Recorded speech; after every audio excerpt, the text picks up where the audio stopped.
Hello বন্ধুরা, আসসালামু আলাইকুম। লাকি কিচেন অ্যান্ড ভেজ ফুডে আপনাদের সবাইকে স্বাগতম। তো আজকে একটা নতুন ভিডিও নিয়ে আসছি, আর এটা হবে লুডুসের ঝুরি ভাজা। তো দেখেন এখানে আমি আজকে কি নিয়েছি। লুডুস নিছি, চিরা নিছি, বাদাম, আর এখানে নিছি আমি ম্যাগি মশলা।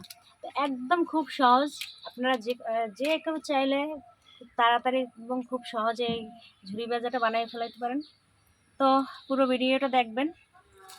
এবার ভিডিওতে আমি চলে যাই। তো প্রথমে আমাকে কি করতে হবে, একটা কড়াই নিছি, আর এখানে আমি চুলায় আগে জাল ধরাই দিয়েছিলাম। দেখেন নুডলসটা সেদ্ধ করার জন্য আমি পানি দিয়ে দেবো। অল্প কয়েক মিনিট সেদ্ধ করে নেব, মানে বেশি সেদ্ধ করা যাবে না।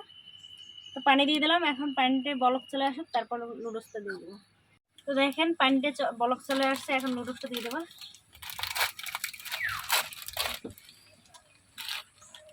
তো আগেই বলছি বেশি সেদ্ধ করা যাবে না।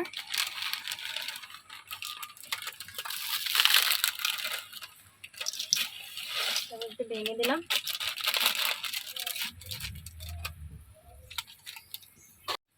এটা নাড়াচাড়া দিয়ে অল্প মানে 2-3 মিনিটের মধ্যে উঠিয়ে নিতে হবে, মানে বেশি সেদ্ধ করা যাবে না, আগেই বলছি।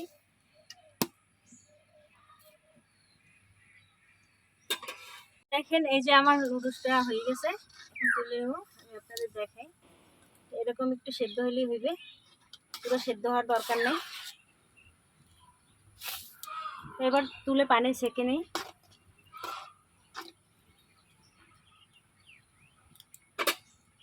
তো আমি এরকম একটা ছাঁকনি নিছি,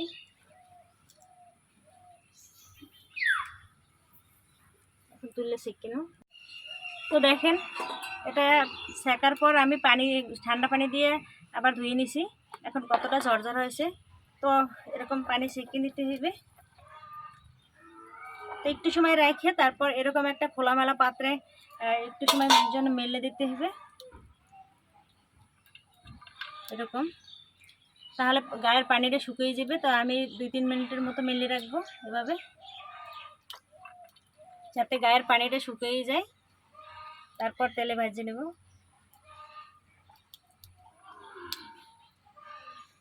সাথে সাথে ভাজা যাবে না, তাহলে অতটা মুসমুস হবে না। তো আমি 2টা পাত্রে এইভাবে মেলে রাখছি।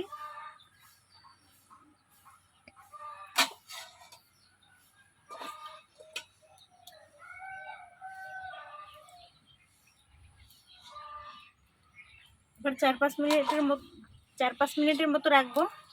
রাখলে গায়ের পানিটা শুকিয়ে যাবে, আর এদিকে আমি তেল গরম করতে থাকবো। এগুলো শুকাইতে দিছি, আর এদিকে আমি কড়াই দিয়ে দিছি, যাতে বাদাম আর চিড়েগুলো ভেজে নেব আগে।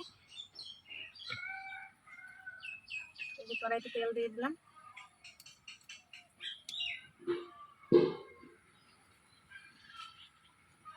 তো যেহেতু ডুবো তেলে ভাজবো, অনেকগুলো তেল দিলাম। তেলটা গরম হোক। তো বন্ধুরা এই যে আমি বাদামগুলো দিয়ে দিলাম। দেখেন তেল গরম হয়ে গেছে।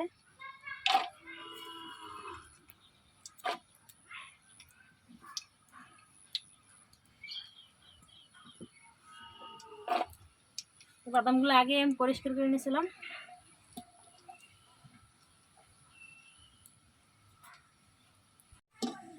তো দেখেন আমার বাদামগুলো হয়ে গেছে, তুলে নেব। ভেজে নিলাম, এবার চিড়ে ভাজবো। তো আমি এর ভিতরে দিয়ে দেবো অল্প অল্প করে।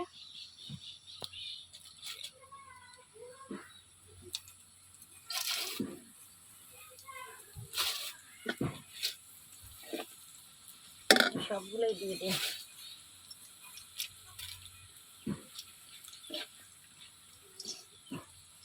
তো এই যে চিড়েগুলো ভাজা শেষ, এবার লুডুসগুলো ভেজে নেবো। দেখেন গায়ের পানিগুলো শুকিয়ে গেছে, আমি এগুলো ভাজতে ভাজতে শুকিয়ে গেছে একদম। তো এখন এগুলো ভাজিয়ে নেবো।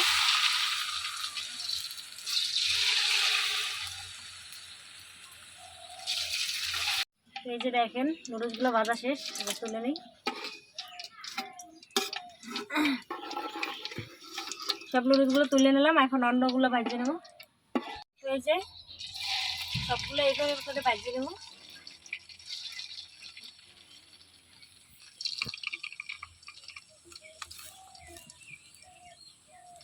এভাবে করে লাড়ে ছেড়ে দিতে হবে।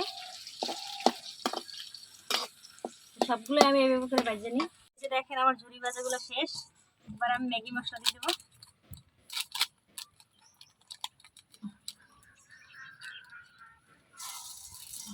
একটু ভাঙিয়ে নিই। দেখেন কতটা মচমচ হয়েছে।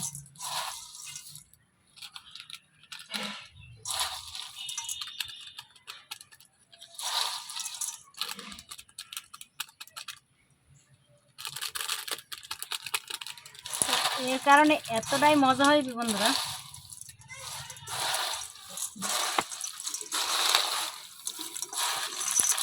আর এখানে যে লুডুসের মশলাটা আছে আমি এটাও দিয়ে দিই, তাহলে একদম মানে লবণের পরিমাণটা একটু বেশি দিতে আনে আর খেতেও ভালো লাগবে।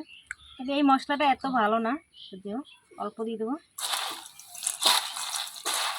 যেহেতু ম্যাগি মশলা দিচ্ছি। দেখুন কত সুন্দর, একদম সহজ একটা রেসিপি। আপনারা যে কোনো সময় বাড়িতে বানিয়ে খেতে পারেন।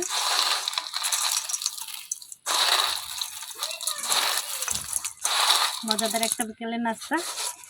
তো এবার একটু ডেকোরেশন করে নিই।